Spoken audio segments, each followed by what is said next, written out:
So, welcome to another fabulous episode of Tickle.Life's podcast. And I'm your hostess with the mostest, Gaia Morrissette. And we're going to go on another wonderful adventure. You never know what stories we're going to hear and what we're going to talk about.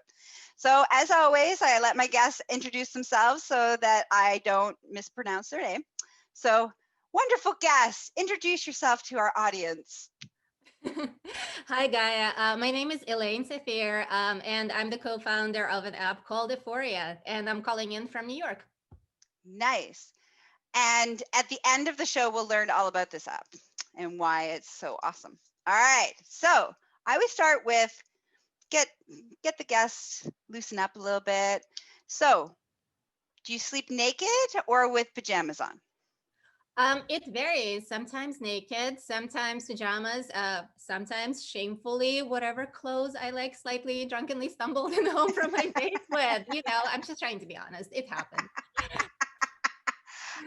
Okay. Why do you choose when you choose to sleep naked? Tell me why. It feels great. It does. I'm really particular about my sheets. This is one of my big areas of interest. It's like how to set up your bedroom for like maximum replenishment and enjoyment. And it's so nice to just like feel your body with the nicest sheets. I really enjoy that feeling. So if the weather permits, if there's, if my cat isn't right next to me, like then it's nice to spread out and feel it. Nice. All right. Are you a commando or a panty wearer? Panty wearer. You're panty wearer. All right. So what story are you going to tell us? I can tell you the story about my very first boyfriend, who I still think very fondly of, even though it was years and years and years ago.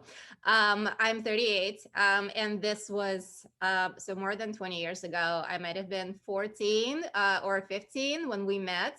And what's really interesting about that story is this was happening in the early mid 90s. And the internet was just becoming a thing. Like the internet and online dating and stuff like that is something that is such a huge part of our culture now. But for me at the time, this was not that was anything that was even in anyone's vocabulary. Like people were just starting to sign online. I had an AOL, CD that I don't know if y'all old enough remember. Getting that in the mail as a magazine was so fun. And then, that crazy modem noise that you heard signing on the Yeah, yep. forever. Yep. And what I loved about the internet at the time was, so if you can't tell by my accent, I'm an immigrant. I wasn't born in New York. I was born in Kiev in Ukraine, which is in Europe. Some people ask where that is. It's the largest country in Europe, fun fact. And I moved here when I was 12, 13 years old. And so I was like a little bit, half baked there and then started growing up here in America.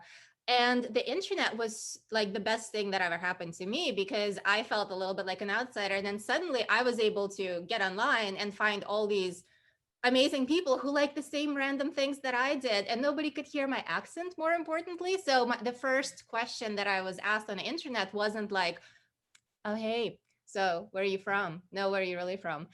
The first question was like, wait, you're into this book too? Oh, you're into this stuff?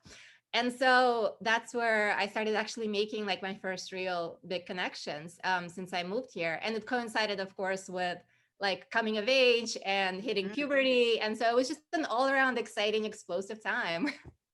I love it. And yeah, back then I remember, having these like, there was chat rooms and there, like there was so many things of like the internet that doesn't, now you and I are meeting online for this interview you're in New York, I'm in Canada, like the world of technology is drastically changed. But back then it was like, it's like everything was like bigger and clunkier and slower. And, if, now if it's not open in 3 seconds, we're like, it's taking too long. A page to load could take like 5 minutes.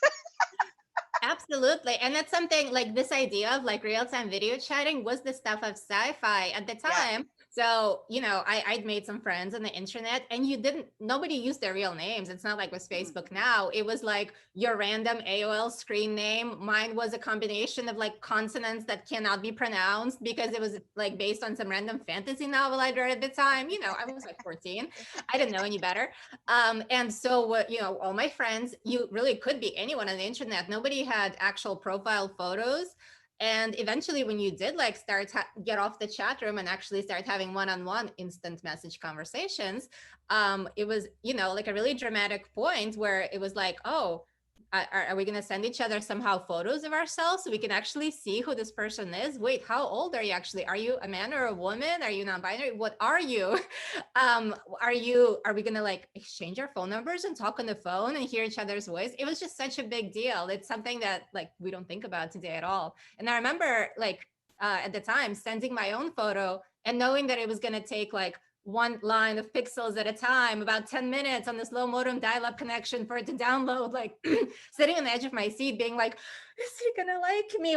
And also, why am I nervous? Why do I care why some boy likes me? And it's like, oh God, I think I care if some boy likes me. So let's talk about that boy. So what was it about this particular boy?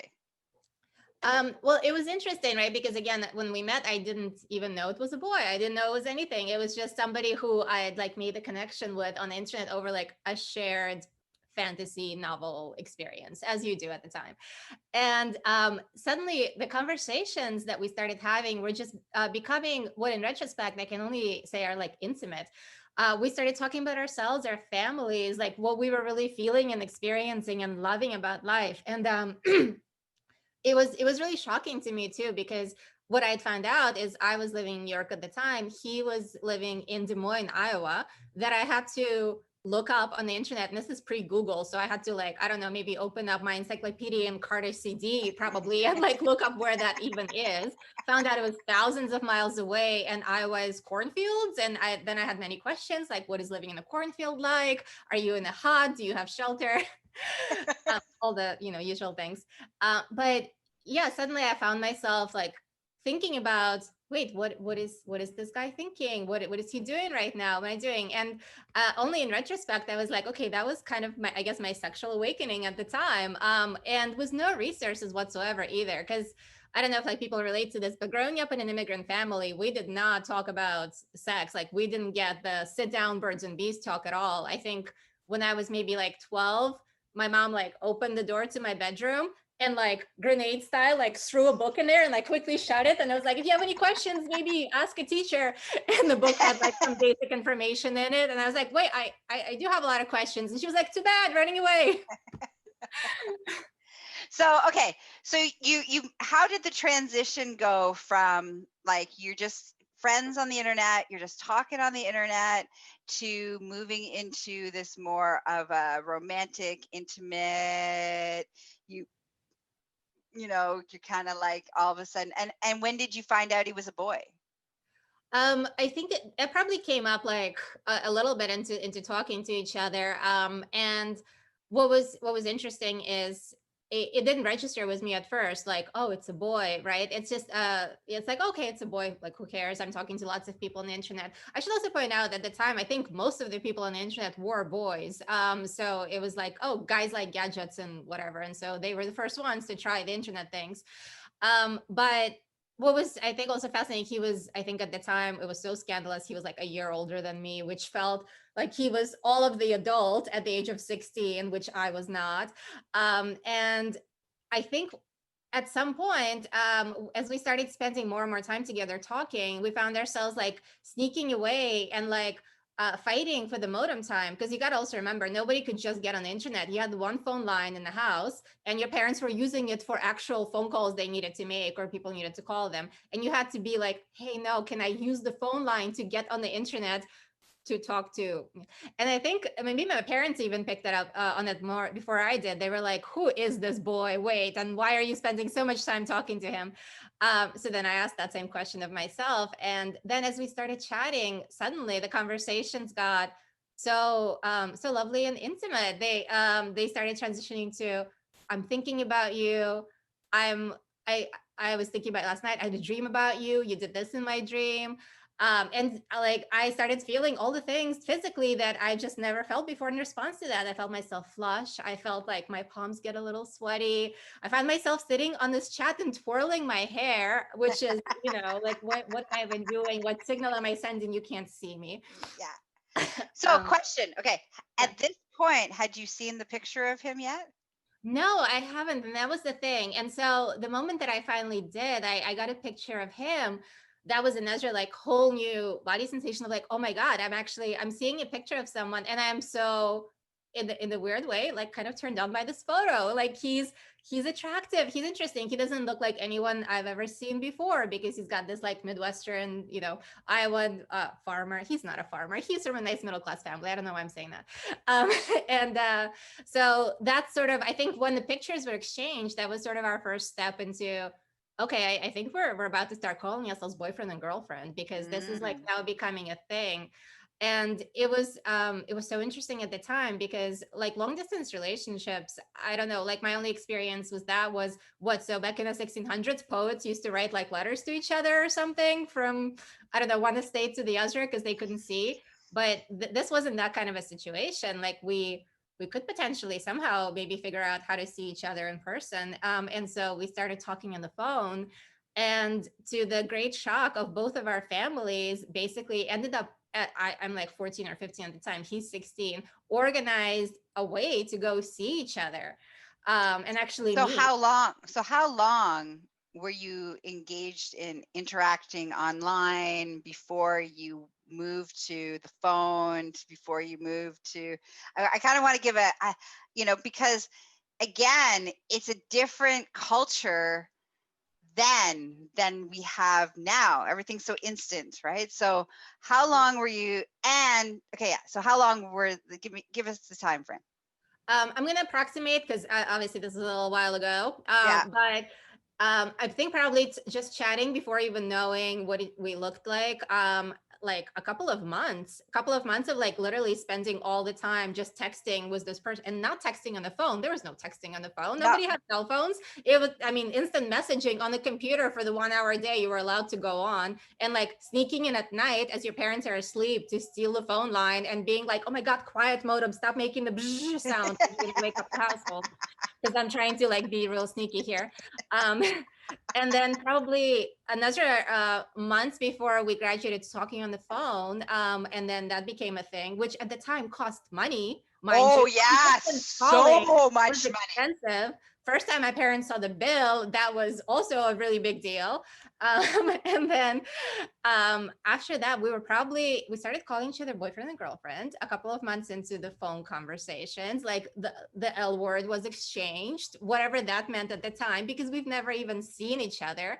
Yeah. But what was interesting is like that intimacy that we built by the communications, it has really catapulted our relationship into something more serious than I think I've been able to have personally, like sometimes going on multiple in-person dates now as an adult, because you kind of focus on the physical right away, and you don't get that sense of, okay, but like I'm really getting to know your hopes and dreams and what you're like in your off hours because we speak at these random times of day and you're just telling me your whole life. And I have to say, I kind of like almost miss that now. I miss that like long buildup of the relationship that you can really get to know a person before the physical comes into it. But then, of course, the physical was something that we were super interested in, both of us. We never said it too, which was like fun at the time. Like we never talked about, okay, I can't wait to kiss you or whatnot. But I think it was very much implied in both of our minds. Like there's a reason we want to see each other and meet in person. Okay. So you get, so how do you meet? Okay. So this is really crazy. I had somehow, through my insane powers of persuasion, convinced my parents to let me, I'm pretty sure a 15-year-old at the time, get on the plane to go to Des Moines, Iowa, and meet my friend from the internet who nobody has ever met, and says he's a 16-year-old boy because I saw this one pixelated picture or a couple of pixelated pictures of him, and yet you can hear his voice on the phone, but who knows who he is. But we had this intimacy, we had this great feeling, and I saved up all my money. My parents were not paying for that. And I got on the plane and I went to visit him, and I stayed over as his friend from the internet from New York, with his family for like, I forget how long it was. It was maybe like a long weekend or like a little bit under a week in the summer. And so what were your feelings of getting on that plane and you were like flying there? What were you like, what was happening? What were your thoughts? What were your feelings? What was happening sensation wise in your body? Well, funny enough, in retrospect, not at all thinking like, oh, I'm gonna get murdered or like anything bad's gonna happen. Like, not for a second was I considering that. I think a lot of it was probably my first like dating related instance of insecurity. Like, oh, he's not going to like me. He's going to meet me. He's going to see who is this like brown haired weird Ukrainian girl who like is foreign to this country and doesn't know anything. And also like living in New York, like my experience so far had been living in a melting pot of immigrants. I When I got there too, like I could tell right away I was the only foreigner person they'd see in like in quite a while, if ever. So there's a lot of like culture shock, and at the same time, of course, from the moment I saw him, and I don't want to speak for him, although it's probably true for him as well, but for me, I was in love. I mean, I saw him, he was tall, he was like 6'4", probably forever in my mind cemented the idea of like what a boyfriend is or looks like. Was, you know, like wonderful, and, you know, had like big broad shoulders. I for the first time I realized like something, physique matters, things that just didn't like even occur to me before. And we fell into this like really cute you know, teenage like mating dance of, okay, wait, do we just like hold each other's hand? Do we secretly touch? Do we secretly brush our elbows past each other as we're in the car going somewhere? Like, what's happening? And then in a sense, it like completely escalated the physical side of the relationship too, because we only had like that little time to spend with each other before we were about to be again like thousands of miles apart. And so what happens on that visit? So we did not you know, officially consummate our relationship, but we got pretty close. And there was a lot of, I had my first kiss. The kiss was followed by, you know, my first makeout session.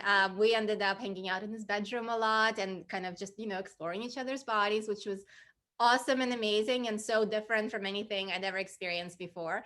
And I also, I think at the moment, I like really learned the joy of just being next to somebody physically, and how central that could be, even if you aren't going all the way. And I think to this day, I still like retain this huge fondness for just like the feeling of like caress, just the feeling of like touching each other and how amazing that could be, just the feeling of like snuggling up to somebody, and how amazing and intimate that could be. And I think also the other thing that was interesting in retrospect is both of us had built up this feeling of anticipation for months before we were able to see each other. And I don't know if you ever had this experience, but anticipation can actually be like intoxicating, right? Because you don't like when you finally do the thing that you've been building up to, then it's like, okay, well, that's done, cool. But that feeling is so lovely. You almost don't lose. You want to like prolong that for as long as you can. Does that make sense?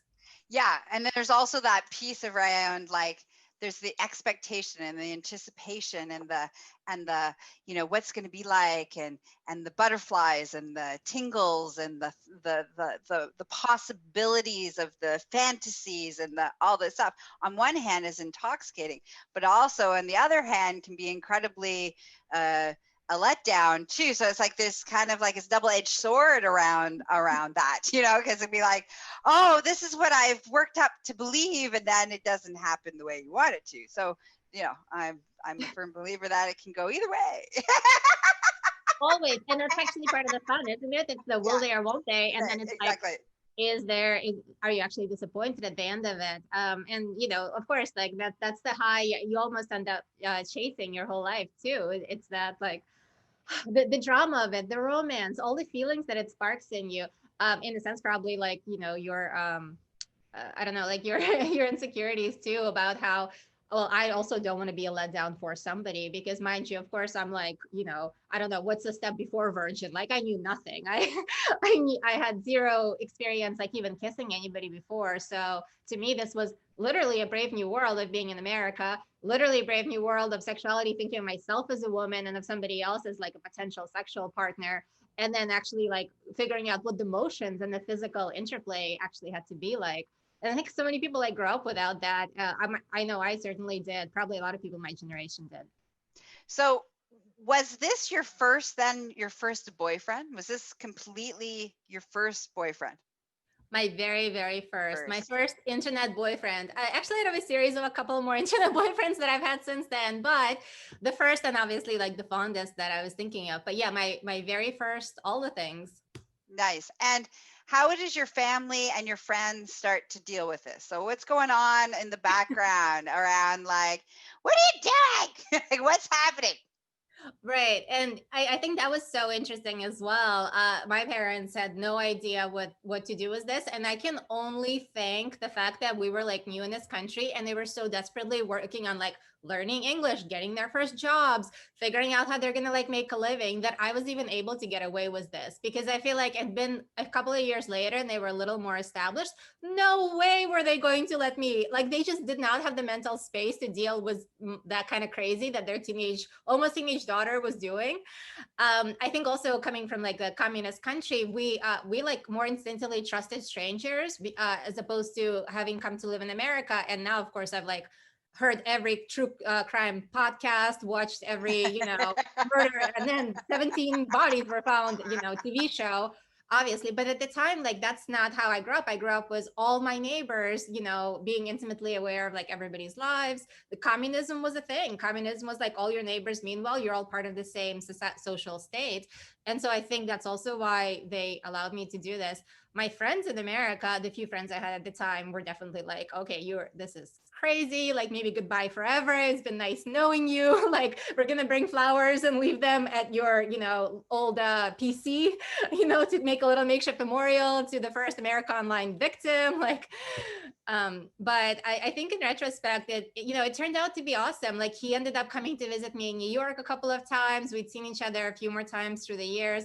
Eventually, like the relationship kind of fizzled, but we remained friends. I was friends with a couple of his friends as well that I'd met when I was in Iowa. And it turned into like this really beautiful, sweet memory, I think, for both of us. Nice. Nice. So when your friends were saying all of these things, how were you interpreting it? Were you like, oh, you just don't know? Or was it like, oh, maybe there might be some truth behind that? Like what was going on with those external pieces of information? It's interesting. I have to say, I was so blinded by what I will call like my first love at the time. I think all of it was just kind of washing over me. I was at this point, I had like my singular mission, and the mission is I have to follow these feelings. And these feelings are like something I've never felt before. It's maybe only something I'd read about in books. I not like all the all the romantic songs now sound great. They all make sense now. Suddenly I understand what poetry is about. Like, wait, Romeo and Juliet died for each other, I get it. All of a sudden, like that, I just had this like singular mission. And I don't know, was it hormones? Was it the idea of love? Was it just an adventure? Also just a feeling of adventure as a kid, like you want to go on like a quest. And it was a quest. It was the quest to find my true love and rescue him from the confines of, I don't know, Iowa. The cornfield. Save him from the cornfield. Right. And of course I saw the cornfields. I'm like, this is great. This is better than New York. I kind of like it here. Awesome. Is there any part of the journey that was scary or had any kind of a negative effect on you through the process? And like talking about now, has there been any residual sort of, stuff attached to that? Well, I always wonder like how your experiences, your first experience with something really shapes you. And I think about that from like, just from my own experience a lot. I've had quite the dating life since then. This is like 20 years ago. I always really wonder if you always end up like with a drug, you always end up chasing that first high. And for me, because I had such an unusual, different first relationship, it wasn't just like, I don't know, some boy you pass by in the hallway and you go on a few dates, you don't like each other, that's it, it's over, you have closure. I had such an unusual first relationship that had such a huge buildup, as we were talking about, and then it was almost anticlimactic how it ended up fizzling because of the circumstances. Like, he was gonna stay in Iowa and go to college there, and I was gonna have to finish high school here in New York, and like it was just not gonna practically happen. So it kind of fizzled away, and the disappointment of that, but also like all the future relationships I've had since then, because they didn't have this dramatic, romantic, like storybook quest where you actually had to go and like get somewhere far away to a strange, faraway land to see each other. I wonder to this day if that's like something I'm missing a little bit in my life, and why sometimes I find like relationships that follow like a predictable, normal path. Normal, what's normal anyway? Yeah. Normal Yeah. path, a little bit boring. Mm-hmm. Nice. And what would you, if there's one information or piece of information that you wish you could have told your younger self? Oh, so many. I mean, I at this point, I would love to write a book to my younger self. It will have volumes. It's gonna have a table of contents, about a book long. My young self did not know anything. But if I had to give myself one advice, it's to be a little bit less insecure. I spent so much of my like my teenage years and my 20s being so self-conscious about my accent, about how I looked. I look a little bit exotic by American standards. By like having weird interests, liking sci-fi, liking fantasy.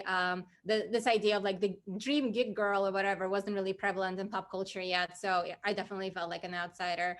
And I think I would have had so many more friends. I would have had so many more opportunities for like connections with people if I wasn't so completely focused on the fact that I was different. And I think it would have saved me a lot of grief back in the day. Oh, that's beautiful. That would be a beautiful thing to tell yourself. There. That's chapter 1. That's chapter 1. Okay, so first of all, thank you for sharing that story. Thank you for, taking us, the audience, on this journey with you of the roller coaster ride that was your first boyfriend. So how can people learn more about your app, spend more time with you? Tell us.